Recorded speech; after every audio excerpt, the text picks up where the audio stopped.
Hi everyone. இந்த பதிவின் மூலம் ஒருவர் பிறந்த தேதிக்குண்டான பலன்கள் என்ன, அவர்களுடைய ப்ளஸ் என்ன, அவர்களுடைய மைனஸ் என்ன போன்ற முழு விவரங்களை நாம் தெரிந்து கொள்ளப் போகிறோம். ஆக்சுவலாக ரொம்ப நாளாக இந்த விவரங்களை நான் கொடுக்க வேண்டும் என்று காத்து கொண்டிருந்தேன். ஒருவர் பிறந்த தேதி, அந்த எண் என்பது நமக்கு தெரியாமல் நம்முடன் ஒட்டி கொள்ளும், நம் மீது ஒரு விதமான பாதிப்பை ஏற்படுத்தும். அதாவது இப்போ சிவாஜி சார் எடுத்துக்குவோம். அவர் பிறந்த தேதி 1ஆம் எண்ணை குறிக்கிறது. தொழிலதிபர் ரத்தன் டாட்டாவை எடுத்துக்கொள்வோம். அவர் பிறந்த தேதியும் இந்த 1ஆம் எண்ணை தான் குறிக்கிறது. 1 ஸ்டாண்ட்ஸ் ஃபார் யுனானிமிட்டி, முதன்மை. அவர்கள் சார்ந்த துறையில், தொழிலில் அவர்கள் எவ்வாறு முதன்மையானவர்களாக திகழ்ந்தார்கள் என்பது நமக்கு தெரியும். ரஜினிகாந்த் சார் எடுத்துக்கொள்வோம். அவர் பிறந்த தேதி 12 என்பது 3ஆம் எண்ணை குறிக்கிறது. 3ஆம் எண் என்பது குருவை குறிக்கிறது. அவர் ஒரு சூப்பர் ஸ்டார், சூப்பர் நடிகராக இருந்தாலும் பலர் அவரை ஒரு ஆன்மீக குரு என்ற அளவில் தான் காண்கிறார்கள். மக்கள் திலகம் எம்ஜி ராமச்சந்திரன் சாரை எடுத்துக்கொள்வோம். அவர் பிறந்த தேதி 17. 8ஆம் எண் என்பது அனைவருக்குமே தெரிந்த ஒரு விஷயம். இந்த 8ஆம் எண் என்பது சாட்டர்ன், சனி என்ற ஒரு கிரகத்தை குறிக்கிறது. சனி என்றால் மக்களை சென்றடைவது, மக்களுக்கு பரோபகாரமாக செயல்படுவது. அவர் சூப்பர் ஆக்டர், முதலமைச்சராக இருந்தாலும் அவர் ஏராளமான மக்களின் பசியை தீர்த்தார், மக்களுக்கு உதவி செய்தார், மக்களுடன் மக்களாக ஐக்கியமாகி சேவை செய்தார் என்றளவில்தான் இன்றும் நாம் அவரை மனதில் வைத்திருக்கிறோம். எனவே இந்த பிறந்த தேதிக்குண்டான பண்புகளையும் குணநலன்களையும் நாம் தெரிந்து கொண்டு விட்டால், ஒரு வீட்டில் குழந்தை பிறக்கிறது, அந்த குழந்தை பிறந்த தேதி என்ன என்று உங்களுக்கு தெரிந்தால், உங்களுக்கு திருமணம் ஆகிறது, உங்களது லைஃப் பார்ட்னர், வியாபார கூட்டாளி, அவருடைய பிறந்த தேதி, அவருடைய எண்கள் என்ன என்பது தெரிந்துவிட்டால், பிறகு அவரை எவ்வாறு கையாள்வது, அவரை எவ்வாறு தட்டி கொடுத்து நாம் வேலை வாங்குவது, எங்கே அவருக்காக நாம் விட்டு கொடுப்பது. அதாவது இந்த ரகசியங்களை தெரிந்து கொண்டாலே ஒரு 50% சக்சஸ். பிறகு அந்த ஃபார்முலா, அவரை எவ்வாறு நாம் தட்டி கொடுப்பது என்ற ஃபார்முலாவை தெரிந்துவிட்டால் அடிஷ்னலாக ஒரு 25% சக்சஸ். ஸோ இந்த ஒரு 75% சக்சஸ் என்பது உங்களுக்கு ஒரு மிகப்பெரிய பெஞ்ச்மார்க். புதிதாக கல்யாணம் ஆகிறது, அந்த பெண்மணிக்கு தனது கணவனுடைய பிறந்த தேதி 1 என்றால், அவருடைய கேரக்டர்ஸ் என்னவென்று தெரிந்து விட்டார் என்றால், அவருடைய லைஃப் ஜேர்னியில் எங்கே ப்ளஸ்ஸாக இருக்கணும், எங்கே நம்ம சைலண்டாக இருக்கணும் என்ற ஒரு ஃபார்முலாவை தெரிந்து கொண்டால் வெகு எளிதாக அவர்கள் வெற்றி பெற முடியும். ஏராளமான நண்பர்கள், ஏராளமான நமது வாடிக்கையாளர்கள் கேட்டதன் பெயரில் இந்த பதிவை நாங்கள் மிகவும் விவரமாக, அதாவது ஏராளமான மக்களை நாங்கள் அலசி ஆராய்ந்து அந்த சாராம்சத்தை இந்த பதிவில் கொடுக்கிறோம். முழு பதிவையும் கொஞ்சம் பொறுமையாக பார்த்து, இந்த பதிவின் இறுதியில் எங்கே அவர்கள் கவனமாக இருக்க வேண்டும், அவர்கள் வெற்றி பெறுவதற்கு உண்டான ரகசிய ஃபார்முலா என்ன என்பதை நீங்கள் மிகவும் சூட்சுமமாக கவனித்து பயன்பெறுங்கள். இந்த பதிவில் ஒருவர் பிறந்த தேதியானது 2, 11, 20, 29 போன்ற தேதிகளில் பிறந்திருந்தாலோ, அல்லது தேதி, மாதம், வருடம் அனைத்தையும் கூட்டினால் 2ஆம் எண் வரக்கூடிய நபர்களுடைய லைஃப் பயணம் எவ்வாறு இருக்கும், அவர்களுடைய ப்ளஸ் என்ன போன்ற விவரங்களை இப்பொழுது காண்போம். The number 2 stands in symbolism for the planet moon. எண் 2 குறிக்கக்கூடிய கிரகம் சந்திரன். முதலில் இந்த கிரகத்தை பற்றி நாம் தெரிந்து கொள்வோம். இரவில் மட்டும் பிரகாசம் அளிக்கக்கூடிய ஜீவ கிரகம், சுய ஒளி அற்றது, மற்ற கிரகங்களை விட மிகவும் வேகமாக சுழலும். ஜோதிடத்தில் சூரியன் என்பது உயிர் என்றால் சந்திரன் என்பது உடலாகும். ஏனைய கிரகங்கள் சூரியனை மையமாக வைத்து கொண்டு சுற்றி வர, சந்திரன் மட்டும் பூமியை சுற்றி கொண்டே சூரியனும் சுற்றி வருகிறது. இது ஒரு பெண் கிரகம். ஒருவர் பிறந்த ஜாதகத்தில் சந்திரன் நிற்கக்கூடிய வீடுதான் அந்த ஜாதகரின் ஜென்மராசி என்பது. இந்த கிரகமானது 50% பெனிஃபிஷியல், 50% மெலிஃபிக், அதாவது நான் பெனிஃபிஷியல். ஏனென்றால் 15 நாட்கள் வளர்வது, பிறகு 15 நாட்கள் தேய்வது என்றுதான் இந்த கிரகமானது இருக்கிறது. ஒரு நபரானது பிறந்த தேதி 2/11/2029 என்பதை அவர்களை பார்க்கும் பொழுதே அவர்களுடன் பேச ஆரம்பித்து 5 நிமிடத்தில் நாம் கண்டுபிடித்து விடலாம். அதிகமாக வேர்த்து கொண்டிருக்கக்கூடிய நபர்கள் இவர்கள்தான். அதிகமாக தண்ணீர் குடிக்கக்கூடிய நபர்களும் இவர்கள்தான். இவர்கள் பார்த்த ஒரு விஷயத்தை நம்மிடம் சொல்கிறார்கள் என்றால் அவர்கள் சொல்லக்கூடிய அந்த விதம் எவ்வாறு இருக்கும்? நாமே அந்த விஷயத்தை போய் நேரில் சந்தித்து பார்த்தால் எவ்வாறு இருக்குமோ அவ்வாறு மிகவும் விளக்கமாக கலை நயத்துடன் அந்த அங்க மொழிகளுடன், பாடி லாங்குவேஜுடன் அந்த விஷயத்தை இவர்கள் நேராக அந்த சம்பவமே நம் முன் நடப்பது போல் எடுத்து கூறுவார்கள். அவ்வளவு சுவாரஸ்யமாக சவுண்ட் எஃபெக்ட்ஸ், இந்த லைவ் கமெண்ட்ரி என்று சொல்வார்களே, அதை போல் இவர்கள் எடுத்து சொல்வார்கள். இவர்களுக்கு பலவிதமான பாவனைகள் என்பது இயல்பாகவே வரும். இந்த தேதியில் பிறந்த ஒரு 2-3 பேரை பற்றி சொல்கிறேன். சுப்பிரமணிய பாரதியார் நாம் அனைவருக்கும் தெரிந்திருக்கும். இன்றளவும் கவிதைகள் மூலம் நம்முடன் வாழ்ந்து கொண்டிருப்பவர். இவர் பிறந்த தேதி இந்த தேதிகளில் வருகிறது. ஒரு பிரபலமான நடிகர், கலைவாணர் NS கிருஷ்ணன், NSK என்பார்கள். இவரை ஒரு காலத்தில் சிரிப்பு வைத்தியர் என்று சொல்வார்கள். அந்த அளவு நகைச்சுவை மூலம் ஏராளமான மக்களை சென்றடைந்தவர். இவர் பிறந்த தேதியும் இந்த தேதிகளில் தான் வருகிறது. கற்பனா சக்தியை இவர்கள் கஜானாவில் வைத்திருப்பவர்கள். எடுத்த முடிவில் உறுதியாக இருப்பார்கள். மனத்திடம் உள்ளவர்கள். தாயுள்ளம் இவர்களிடம் காணப்படும். அதாவது இந்த சந்திரன் என்பது ஜோதிடத்தில் தாயை குறிக்கிறது, மாத்துர்காரகன். அதனால் ஒரு தாய் உள்ளம் படைத்தவர்களாக நாம் இவர்களை காணலாம். இவர்கள் மற்றவருடன் இருக்கும் பொழுது அவருக்குத்தான் அதிக நன்மை. அதாவது என்னிடம் இவர் இருக்கிறார் என்றால் எனக்குத்தான் அதிகமான நன்மைகள் அவர் மூலம் கிடைக்கும். மறப்பதும் மன்னிப்பதும் இவர்களிடம் உண்டு. இவர்களுக்கு மற்றவர்களை தண்டிக்க வேண்டும் என்ற ஒரு நோக்கம் இவர்களிடம் கிடையாது. These people are very good as mediators.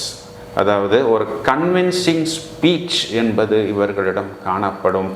லட்சக்கணக்கான ரசிகர்கள் இவர்களுக்கு முன் இருந்தாலும் பின் ட்ராப் சைலன்ஸ், அதாவது இவர்களிடம் ஒரு கன்வின்சிங் ஸ்பீச் என்பது காணப்படும். லட்சக்கணக்கான ரசிகர்கள், கோடிக்கணக்கான ரசிகர்கள் இருந்தாலும் அவர்களிடம் ஒரு ஸ்பீச் கொடுத்தாலோ அல்லது ஒரு பாட்டு பாடினாலோ அல்லது ஒரு கவிதையை சொன்னாலோ பின் ட்ராப் சைலன்ஸாக அந்த முழு கூட்டமும் இவர்களை ரசிக்கும். அனைத்து நபர்களையும் ஒரு நேரத்தில் கவரக்கூடிய ஒரு ஆற்றல் என்பது இவர்களிடம் உண்டு. இவர்கள் தங்களையே கண்ணாடியில் அதிகம் ரசித்து கொள்வார்கள், மெருகேற்றிக் கொள்வார்கள். அதாவது இவர்கள் 5 மணிக்கு கிளம்ப வேண்டும் என்றால் 4 மணிக்கு கிளம்ப வேண்டும் என்று சொன்னால்தான் இவர்கள் 5 மணிக்கு தயாராக இருப்பார்கள். நோவல் திங்ஸ் என்று சொல்லக்கூடிய புதிதான விஷயங்களை நன்றாக யோசிப்பார்கள். வசதிகள் இல்லை என்றாலும் இவர்கள் பின்வாங்க மாட்டார்கள். அதாவது இந்த வசதி இருந்தால்தான் நான் செய்வேன், அந்த வசதி இருந்தால்தான் நான் செய்வேன் என்றளவில் இவர்கள் ஒட்டி கொள்ள மாட்டார்கள். தன்னலம் கருதாமல் மற்றவருக்கும் திட்டமிடுவது, பல விதங்களில் இவர்களால் மற்றவர்கள் அனுகூலம் பெறுகிறார்கள். இவர்களுக்கு அடிக்கடி இந்த ஸ்நாக்ஸ், ஜூஸ், போன்ற விஷயங்கள் இருந்து கொண்டே இருக்க வேண்டும். அப்பொழுதுதான் லஞ்ச் முடித்திருப்பார்கள். சரி, கொஞ்ச நேரம் ஃப்ரீயாக இருப்பார்கள் என்று பார்த்தால் 5 நிமிடத்துக்குள் என்ன ஸ்நாக்ஸ் இருக்குது என்பதை இவர்கள் கேட்பார்கள். சமயோஜிதமாக செயல்படக்கூடிய ஆற்றல் இவர்களுக்கு உண்டு. மற்றவர்கள் சொல்லக்கூடிய விஷயம் உண்மையா என்பதையும் தேவையான விஷயங்களை மட்டும் எடுத்துக்கொள்ளக்கூடிய ஆற்றல் இவர்களுக்கு உண்டு. கற்பனா சக்தி இயற்கையாகவே அதிகம். மனதை பறிகொடுப்பது இவர்கள்தான். Highly imaginative. ஏராளமான கேமராமேன் நாம் இந்த தேதிகளில் பிறந்தவர்களை பார்க்கலாம்.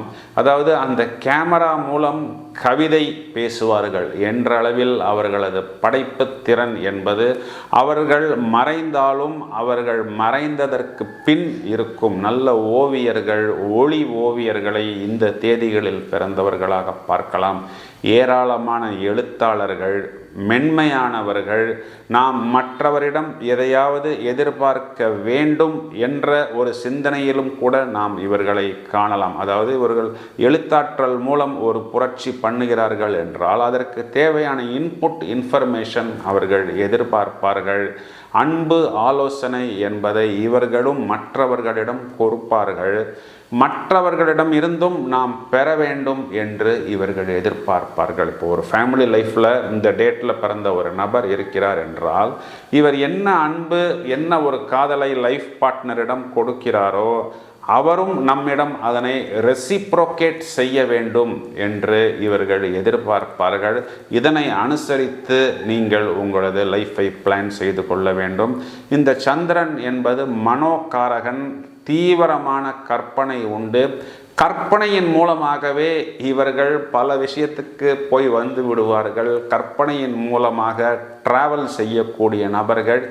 டீப் ஸ்க்ரூட்டனி, அந்த கற்பனையின் மூலமாகவே இவர்கள் பல விஷயத்தை கண்டுபிடித்து விடுவார்கள். அதில் என்ன ப்ளஸ் என்ன மைனஸ் என்பதை டீட்டெயில்டாக அனலைஸ் பண்ணக்கூடிய ஒரு ஆற்றல் இவர்களிடம் உண்டு. பேச்சாற்றல் மூலம் பலரை ஈர்க்கக்கூடிய ஒரு அமைப்பு உண்டு. எல்லாரும் பசிக்காக சாப்பிடும் பொழுது இவர்கள் ருசிக்காக சாப்பிடுவார்கள். அந்த உணவு ருசி இல்லை என்றால் அதில் இவர்கள் கையை வைக்க மாட்டார்கள். எந்த செயலையும் இவருக்கு பிடித்த மாதிரி யாருக்காகவும் செயல்படாது. தனக்கு மட்டும் பிடித்த மாதிரி இவர்கள் செயல்படுவார்கள். சிலர் பகலில் கூட கனவு காண்பார்கள். தெய்வ நம்பிக்கை இவர்களிடம் உண்டு. அது மட்டுமல்ல, ஒரு சிலர் அந்த தெய்வத்திடமே போய் நாம் நேரடியாக பேசுகிறோம் என்ற அளவில் கூட இவர்கள் பிரார்த்தனைகள் செய்வார்கள். அதன் மூலம் ஏதோ தனக்கு நிறைய பாசிட்டிவ் வைப்ரேஷன்ஸ் வருகிறது என்றும் இவர்கள் நம்புகிறார்கள். மனமே கடவுள், தங்களை முழுவதுமாக நம்பக்கூடிய நபர்கள் இவர்கள். ஒரு பிரகாசமான ஒளி இவர்களிடம் காணப்படும். மிகவும் சாந்தமாக நாம் இவர்களை பார்க்க முடியும். நட்பு ரீதியாக ஒரு சிலர் மாட்டிக்கொள்கிறார்கள். பகிரங்கமாக ஒருவரை நம்பிவிட்டு அவருக்கு ஏதாவது ஒரு விஷயத்தை செய்துவிட்டு பிறகு அதற்குண்டான ஃபைனோ அல்லது அவமானமோ இவர்கள் பெற வேண்டிய ஒரு சூழ்நிலை வருகிறது. இவர்கள் இந்த ஒரு இடத்தை திருத்தி கொள்ள வேண்டும். ஏனென்றால் இங்கு இவர்கள் அடிபட்ட பிறகுதான் இந்த விஷயத்தை உணர்கிறார்கள். காதல் உணர்வுகளில் கூட ஒரு முழு ஈடுபாடு இவர்கள் காண்பிக்கிறார்கள். ஆப்போசிட்டில் இருக்கக்கூடிய நபர்களிடம் அந்த ஒரு ஈடுபாடு இல்லை என்றால் சில நேரத்தில் இவர்கள் தோல்வி அடைந்து விடுகிறார்கள் என்றும் குழப்பமடைத்து விடுகிறார்கள் என்றும் நாம் இவர்களை எடுத்துக்கொள்ளலாம். முன்னேற்றம், புகழ், எடுத்த காரியத்தில் வெற்றி, மற்றவர்கள் சவால் என்று நினைக்கக்கூடிய விஷயங்களை முடிக்கக்கூடிய பக்குவம். இப்பொழுது உங்களுடைய குழந்தை இந்த தேதியில் பிறக்கிறது என்றால் இது ஒரு பொயட்ரி காம்படிஷனுக்கு போகுது என்று வைத்துக்கொள்வோம். இது ஒரு சவால், இது ஒரு சேலஞ்ச். மற்றவர்களால் முடிக்க முடியாது, ஆனால் உனது கற்பனையால் இந்த ஓவியத்தை வரைய முடியும், இந்த கவிதையை எழுத முடியும் என்று நீங்கள் லேசாக அவர்களை தூண்டிவிட்டு பாருங்கள்.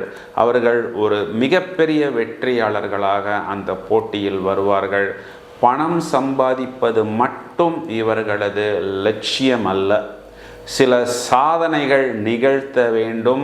தங்களது கற்பனா சக்தியால், அறிவாற்றலால் சமுதாயத்தை கூட என்னால் சரி பண்ண முடியும். இப்பொழுது பாரதியார் அவர்கள் எழுதிய கவிதைகள் எல்லாமே சமுதாயத்தை சீர்படுத்த வேண்டும் என்ற ஒரு மைய நோக்கத்தை வைத்து தானே எழுதினார்.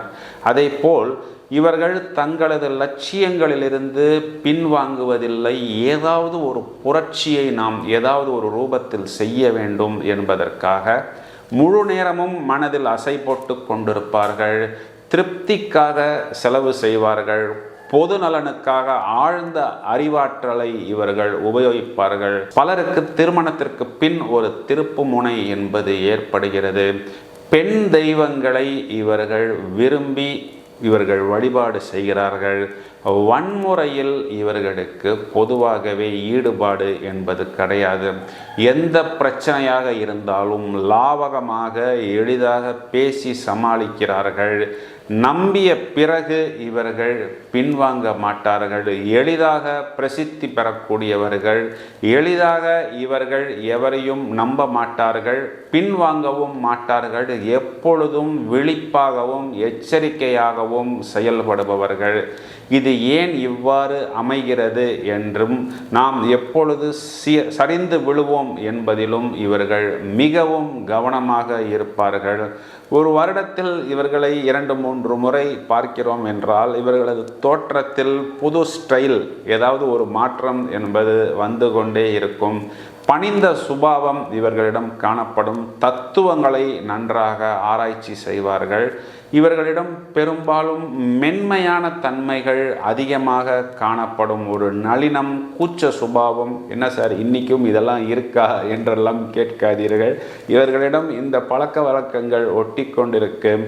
ஒரு விதத்தில் இவர்களுக்கு இந்த விஷயங்கள் சாதகமாகத்தான் அமைகிறது. இவர்களுடைய இந்த சுபாவத்தால் கவரப்பட்டு ஏராளமான இவர்களது வாழ்க்கை துணைவர்கள் இவர்களை மிகவும் சேஃப், பத்திரமானவர்கள், பாதுகாப்பானவர்கள் என்று நினைக்கிறார்கள். இவர்கள் ஒரு வியாபாரத்தில் இருக்கிறார்கள் என்றால் அல்லது ஒரு வேலை வாய்ப்பில் இருந்தால் எவரையும் எதிர்பார்க்க மாட்டார்கள். ஒரு மேனேஜிங் டைரக்டர் வரவில்லை என்றாலும் சரி, ஆஃபீஸ் பாய் வரவில்லை என்றாலும் சரி, அனைத்து வேலைகளையும் பக்குவமாக செய்து முடிக்கக்கூடிய ஒரு ஆற்றல் இவர்களிடம் காணப்படும். அதனால் இவர்கள் எந்த ஒரு போஸ்ட்டுக்கும் எப்பொழுதும் தயாராக இருப்பார்கள். அழகாக பேசுவார்கள். ஓய்வில்லாமல் உழைத்து செல்வந்தராகக்கூடிய அமைப்பு உண்டு. புதிய மாற்றங்கள் என்ன வந்தாலும் அதனை மிகவும் அப்டேட்டாக கிரகித்து கொள்வார்கள். பல மொழி பேசக்கூடிய ஆற்றல், இந்த மிமிக்ரி செய்யக்கூடிய ஆற்றல், சூழ்நிலைக்கு ஏற்றவாறு அந்த வார்த்தைகளை வெளிப்படுத்தக்கூடிய ஒரு ஆற்றல் இவர்களுக்கு சாதகமாக அமைகிறது. தாய் அன்பு மிக்கவர்கள். அழகாக உடை உடுத்துவார்கள். சுத்தமாக தான் சம்பந்தப்பட்ட அனைத்து விஷயங்களையும் வைத்துக் கொள்வார்கள். பலர் பயணங்கள் மூலம் பல விதங்களில் லாபம் மற்றும் புகழ் பெறுகிறார்கள். சொகுசான வீடுகளில் பின்னாட்களில் உல்லாசமாக வாழக்கூடியவர்கள். தெய்வ நம்பிக்கை உண்டு. வன்முறையில் ஈடுபாடு இல்லை. அபூர்வமான பல எழுத்தாளர்கள், ஓவியர்கள், இசை வல்லுநர்கள் மிகவும் நுணுக்கமாக யோசித்து பல புதிய யுக்திகளை கண்டுபிடித்து கொண்டிருக்கக்கூடிய பல நபர்களை நாம் இந்த எண்ணின் ஆதிக்கத்தின் கீழ் காணலாம். பிரத்யேகமாக ஒரு வரியில் சொல்ல வேண்டுமென்றால், இயற்கையாகவே மற்றவரை ஈர்க்கக்கூடிய ஒரு மேக்னெட், எப்படி வசியம் நிறைந்தவர்கள் என்று சொல்கிறோமோ அதை போன்ற ஒரு திறமையும் கற்பனா சக்தியும் இவர்களிடம் உண்டு. இவர்களுடைய பெரிய அசட், பெரிய ஜாக்பாட் இந்த கற்பனா சக்தி என்றுதான் நாம் எடுத்துக்கொள்ள வேண்டும். எனவே அந்த கற்பனா சக்தியை எவ்வாறு நாம் ஆக்கப்பூர்வமாக பயன்படுத்துவது என்பதை கண்டுபிடித்து விட்டால் 100% சக்சஸ் என்பது இவர்களுக்கு உண்டு. இவர்களுக்கும் சில ப்ளஸ் பாயிண்ட்ஸ் இருக்குது, மைனஸ் பாயிண்ட்ஸும் இருக்குது. ஒருவேளை ஜனனகால ஜாதகத்தில் சந்திரன் தேய்பிரையாக இருந்து அசுப கிரகங்களுடன் சேர்ந்தாலோ அல்லது பார்க்கப்பட்டாலோ நாம் சொன்ன இந்த ப்ளஸ் பாயிண்ட்டே இவர்களுக்கு மைனஸ் பாயிண்ட்டாக மாறிவிடும். அது என்னவென்றால், இந்த கற்பனா சக்தி என்பது குழப்பமாக மாறிவிடும். அதாவது எழுதுவதற்கு ஒரு பேனா இருக்கும் பொழுது நாம் இதை வைத்து எழுதுவது என்று தெளிவாக இருப்போம். ஆனால் 2 அல்லது 3 பேனா இருந்தால் என்னாகும்? இதை வைத்து எழுதுவதா அதை வைத்து எழுதுவதா என்று ஆரம்பித்து வீட்டை பூட்டிட்டு வந்திருப்பாங்க. இருந்தாலும் நாம் வீட்டை பூட்டிட்டோமா இல்லையா அப்படின்னு பஸ் ஸ்டாண்டுக்கு போனதுக்கு பிறகு ஒரு டவுட் வந்து திரும்பவும் வந்து அந்த பூட்டை பூட்டி இருக்கிறோமா இல்லையா என்று செக் பண்ணும் அளவுக்கு இவர்களிடம் இந்த குழப்பம் என்பது இவர்களை மட்டும் ஒரு பிரச்சனையில் சிக்கலில் சிக்க விடாமல் சில நேரங்களில் இவர்களுடன் இருப்பவர்களுக்கும் ஏதாவது ஒரு பாதிப்பு என்பது ஏற்படுத்திவிடும். தேவையில்லாத பயம், எதிர்காலம் பற்றிய கனவுகள் என்பது இவர்களிடம் இருந்து கொண்டே இருக்கும். ஒரு வேலையை ஆரம்பிக்கிறார்கள் என்றால் ஆரம்பத்தில் இருக்கக்கூடிய அந்த ஈடுபாடு கடைசி வரை இருக்காது. ஒரு கிட்டார் கிளாஸ்க்கு போவாங்க, ஒரு 4 நாள் போவாங்க. ஒரு பெயிண்டிங் கிளாஸ்க்கு போவாங்க, 2 செஷன் 3 செஷன் தான் போவார்கள். ஆனால் ஃபீஸ் கட்டியிருப்பார்கள். பிறகு குழப்பம் வந்து நம்ம என்னமோ டைம் வேஸ்ட் பண்ணுகிறோம் என்று இவர்கள் பின்வாங்கி விடுவார்கள். இதனை நான் ஏன் இவ்வாறு சொல்கிறேன் என்றால், பெற்றோர்கள் தீர்க்கமாக யோசித்த பிறகு காரியத்தில் இறங்க வேண்டும் என்பதுதான். பொறுமை மற்றும் தன்னம்பிக்கை இவர்களிடம் மிகவும் குறைவாகத்தான் காணப்படும். வேக வேகமாக செய்கிறேன் என்று அந்த விஷயத்தை பாதியிலேயே முழுமை அடையாமல் முடித்துவிட்டு இவர்களுக்கும் திருப்தி அடையாமல் மற்றவர்களும் திருப்தி அடையாத ஒரு சூழ்நிலையை ஏற்படுத்தி விடுவார்கள். கற்பனைகளாலே இவர்கள் சின்ன விஷயத்தை கூட மிகவும் பெரிதாக ஆக்கி கொள்வார்கள். இவர்கள் எங்கே கவனமாக இருக்க வேண்டும் என்ற ஒரு சில விஷயத்தை கொஞ்சம் நான் வெளிப்படையாகவே சொல்கிறேன். ஏனென்றால் உங்களது பாதிப்புகளை நீங்கள் குறைத்து கொள்ள வேண்டும் என்பதற்குத்தான். அதாவது நமக்கு இப்படி ஆயிடுச்சு, நம்ம கண் திருஷ்டினால் அப்படி ஆயிட்டோம், எனக்கு யாரோ என்னமோ செஞ்சுட்டாங்க, அதனால் எனது வளர்ச்சி இப்படி ஆயிடுச்சு என்றெல்லாம் யோசிக்காதீர்கள். யார் வளர்ச்சியையும் யாரும் தடுக்க முடியாது. நாம் மனதளவில் முதலில் நாம் நன்றாக இருக்கிறோம், பாசிட்டிவாக இருக்கிறோம் என்பதை நீங்கள் உணர வேண்டும். தேவையில்லாத இந்த அமானுஷ்ய விஷயங்கள், தீய சக்திகள், பேய் பிசாசு, அதனால் எனக்கு பாதிப்பு என்றெல்லாம் நீங்கள் உணராதீர்கள். உங்களது வளர்ச்சியை முதலில் யாராலும் தடுக்க முடியாது. மற்றவர்கள் யோசனைப்படி நீங்கள் வாழ்வை நடத்தாதீர்கள். உங்களது யோசனைகளால் வாழ்வை நடத்துங்கள். தேவைப்பட்டால் மற்றவர்களது அனுபவத்தை நீங்கள் எடுத்துக்கொள்ளுங்கள். அதுவும் பெரியோர்கள், குருமார்களிடம் ஆலோசனைகள் நீங்கள் கேட்டுக்கொள்ளுங்கள். நன்றாக யோசித்த பிறகு ஒரு பணியை தொடங்குங்கள். அவ்வாறு தொடங்கிய பிறகு நீங்கள் அதிலிருந்து பின்வாங்காதீர்கள். காதல், காமம் போன்ற உணர்வுகளில் எச்சரிக்கையாக செயல்படுங்கள். மனதை அதில் லயித்து அதன் மூலம் பின் விளைவுகளை தேவையில்லாமல் சம்பாதித்து கொள்ளாதீர்கள். நீங்கள் ஒருவரை காதலிக்கிறீர்கள் என்றால் அது உங்களது தனிப்பட்ட சுதந்திரம். அந்த நபர் அதற்கு தகுதியானவரா என்பதை யோசித்து கொள்ளுங்கள். எப்பொழுதும் உங்களை புகழ்ந்து கொண்டிருப்பவர்களை உங்களுடன் வைத்து கொள்ளாதீர்கள். அமாவாசை மற்றும் பௌர்ணமி தினங்களில் முடிந்தால் வெளியூர், வெளிநாடு பயணங்களை நீங்கள் தவிர்த்து கொள்ளுங்கள். மிகவும் அழகான ஆழமான நீர் தேக்கங்களில் நீச்சலிடுவதை குறிப்பாக இந்த அமாவாசை பௌர்ணமி தினங்களில் தவிர்த்து விடுங்கள். மேலும் உங்களை அழகுபடுத்தி கொள்கிறேன் என்று ஏராளமான பொருள் மற்றும் நேரத்தை விரயப்படுத்தாதீர்கள். குறிப்பாக இந்த காஃபி, டீ போன்ற திரவ பதார்த்தங்கள் முடிந்தவரை கம்மியாகவே பருகுங்கள். மதுபான பழக்கம் உள்ளவர்கள் இதனை குறைத்து கொள்வது, இதனை தவிர்த்து கொள்வது புத்திசாலித்தனம். ஏனென்றால் அடிக்ஷன் என்பது இவர்களிடம் அதிகமாக தேவைப்படுகிறது. அதாவது எனது கற்பனா சக்தி வேலை செய்ய வேண்டும் என்றால் எனக்கு ஏதாவது ஒரு போதை வஸ்து வேண்டும் என்பது பலருக்கு, இந்த தேதிகளில் பிறந்தவர்களுக்கு ஒரு நாட்டம் இருக்கிறது. அதெல்லாம் ஒன்றும் கிடையாது. கற்பனா சக்தி என்பது இறைவன் உங்களுக்கு கொடுத்த ஒரு கிஃப்ட். அது ஒரு போதை இருந்தால்தான் வரும் என்பதெல்லாம் தேவையில்லை. ஒரு தியானம் செய்தாலே, தனிமையில் உட்கார்ந்து நாம் மெடிடேஷன் செய்தாலே அந்த கற்பனா சக்தி என்பது கண்டிப்பாக நமக்கு வரும். ஏனென்றால் இந்த திரவ பதார்த்தங்கள், போதை வஸ்துக்கள், லாகிரி வஸ்துக்களை நாம் தொடங்கிவிட்டால் அது பர்சனல் லைஃப், ஃபேமிலி லைஃப் அனைத்து விஷயங்களும் சின்ன பின்னமாக்கிவிடும். இந்த விஷயத்தை மட்டும் நீங்கள் நடைமுறைப்படுத்தி விட்டால் நீங்கள் ஜெயிப்பதற்குண்டான வெற்றி ஃபார்முலா என்பது இங்குதான் இருக்கிறது. மிகப்பெரிய சாதனையாளர்களாக வரக்கூடிய நபர்கள் இந்த 2ஆம் எண்ணில் நாம் காணலாம். இந்த 2ஆம் எண்ணில் பெயர் வைக்கும் பொழுது நாம் பொதுவாக இதனை தவிர்த்து விடுவது நல்லது. குறிப்பாக ஒருவர் பிறந்த தேதி 7, 16, 25 போன்ற தேதிகளில் பிறந்தவர்களுக்கு காலிங் நேம் 2இல் வைக்கலாம். இப்போ அப்பா பேர் சிவகுமார்னு வச்சுக்குவோம். குழந்தைக்கு 5ஆம் எண்ணில் பெயர் வைக்க வேண்டும் என்றால் எஸ் என்பதற்கு இனிஷியலுக்கு வேல்யூ 3. அப்பா பேர் சிவகுமார்னா குழந்தைக்கு எஸ் தான் இனிஷியலாக வரும். அப்போ எஸ்ஸுக்கு 3, 5ஆம் எண்ணில் 23ல் பேர் வைக்கணும் அப்படின்னா ஆத்விக் அப்படின்னு பேர் வைக்கலாம். அப்போ அது 2ஆம் நம்பர் வரும். 3 + 2 5 வரும். காலிங் நேம் 2ஆம் எண்ணில் குறிப்பாக 11, 20 சில குழந்தைகளுக்கு வைக்கலாம். அதனை ஒரு தரமான ஜோதிடரோ அல்லது எண்கணித நிபுணரோ தான் கையாள முடியும். நீங்களாகவே அதனை தவிர்த்து விடுவதுதான் புத்திசாலித்தனம். இந்த 2ஆம் எண் சந்திரன் ஜாதகத்தில் சுபபலம் பெற்றிருக்கும் பொழுது நவரத்தினங்களில் முத்து என்ற ஒரு ரத்தினத்தை நாம் அணியலாம். இந்த முத்து என்ற ஒரு ரத்தினம் என்பது நம் தமிழர்களின் வாழ்வியலுடன் நடைமுறையில் மிகவும் நெருக்கமாக அமைந்த ஒரு ரத்தினம். ஏராளமான நபர்களுக்கு முத்துராஜா, முத்துராணி என்றெல்லாம் நாம் பெயர் வைத்துள்ளோம்.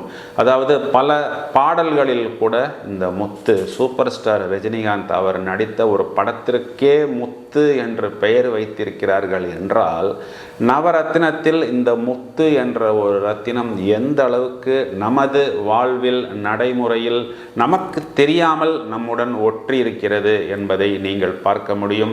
இந்த ரத்தினத்தை அணிவதன் மூலம் கற்பனா சக்தி என்பது கச்சிதமாக வெளிப்படும்.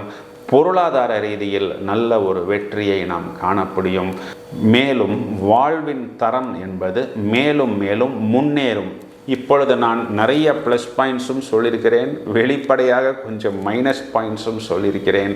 இதன் மைய நோக்கம் என்பது உங்களது குழந்தைகளுக்கு அந்த ப்ளஸ் பாயிண்ட்ஸை நீங்கள் போதித்து நடைமுறையில் அந்த மைனஸ் பாயிண்ட்ஸை நீங்கள் படிப்படியாக குறைத்து கொள்ள வேண்டும் என்பதுதான்.